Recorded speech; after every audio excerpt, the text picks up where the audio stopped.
একদমই রিজনেবল প্রাইসে দেশীয় জুতি কালেকশন, 200 টাকায় প্লেট, 100 টাকায় মগ থেকে শুরু করে এই সিরামিক্সে এত সুন্দর সুন্দর জিনিস তোমরা রিজনেবল প্রাইসে কোথায় পাবে সেটাই আজকের ভিডিওতে তোমাদের সাথে শেয়ার করব। স্ট্রিট শপিং করার জন্য লক্ষ্মীবাজার যাচ্ছিলাম। রাস্তায় এত পরিমাণে ধোয়া ছিল, এখানে মশা মারার যে ধোয়াগুলো দেয় সেগুলো দেওয়ার কারণে এরকম হয়েছে। যাই হোক, আমরা লক্ষ্মীবাজারে চলে এসেছি এবং পর্যবেক্ষণ করছিলাম আমরা কোথা থেকে শপিং করা শুরু করব এবং আপনাদের সাথে ভিডিও করে শেয়ার করব। কিন্তু এর মাঝে আমার চোখে পড়ে গেল এই ঝিলমিলি বেলুনগুলো। এগুলো কিন্তু কয়েক মাস আগে বেশ ভাইরাল ছিল অনলাইনে, বাট আপনারাই আমাকে এখন পর্যন্ত ভাইরাল করতে পারলেন না আমার ভিডিওগুলা। কি আর করার, এই ভারাক্লান্ত মন নিয়ে একটা ডাব খেলাম মাথা ঠান্ডা করার জন্য। দেন চলে আসলাম স্ট্রিট শপিং এ। লক্ষ্মীবাজারে যে একদম সবকিছু অনেক কম দামে পাওয়া যায় তেমন না, এখানে দামি কম দামি প্রোডাক্টের মান অনুযায়ী কিন্তু ওরা দাম রাখে। আমি যতটুকু দামাদামি করে বুঝতে পারলাম।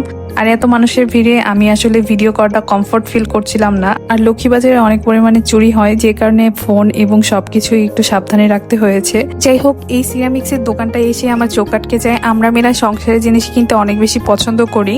আর এই মগগুলো কিন্তু 100 টাকা করে ছিল। এখানে প্রত্যেকটা মগের দামই 100 টাকা ছিল, তবে দামাদামি করলে দুইটা বা তার একাধিক আনলে হয়তো বা 80 টাকা করে আপনারা আনতে পারবেন।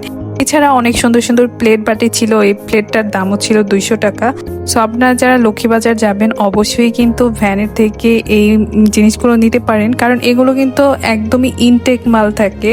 বাই দ্য ওয়ে, আপনারা কারা কারা আমার ভিডিওটি কোথা থেকে দেখছেন অবশ্যই কমেন্ট করে জানাবেন, এবং অবশ্যই আমার আজকে ভিডিওটা ভালো লাগলে আমার পেজটা ফলো দিয়ে পাশেই থাকবেন নেক্সট আরো আপডেট ভিডিও পাওয়ার জন্য। এবার অনেক বছর পর লক্ষ্মীবাজারে আসার কারণে বেশ কিছু কেনাকাটা ছিল, তাই লক্ষ্মীবাজারে এসেছিলাম কেনাকাটা করতে। আর হাতে যেহেতু খুব একটা সময় ছিল না, তাই তেমন একটা ভিডিও করতে পারিনি। এর মাঝে দোলাভাই আমাদেরকে পানিপুরি না ফুচকা জানি এগুলো খাওয়ায়। এই পানিপুরিগুলো না অনেক মজার ছিল আর অনেক ঝাল ছিল। এখন আমি কেন জানি ঝালই খেতে পারি না। তবে স্কুল লাইফে ফুচকা খেলে সবসময় বলতাম সবচেয়ে যত বেশি ঝাল দিয়ে দেওয়া যায় তত বেশি ঝাল দিয়ে দিবেন। ভাই অনেক ঝাল লাগলে ওগুলো খেতেও ভালো লাগতো, সবার সাথে একদম পাল্লাপাল্লি করে খেতাম। যাই হোক, ফুচকা খেয়ে আমরা বাসায় চলে যাব। দেখা হবে নেক্সট কোনো ভিডিওতে। সবাই ভালো থাকবেন, আল্লাহ হাফেজ।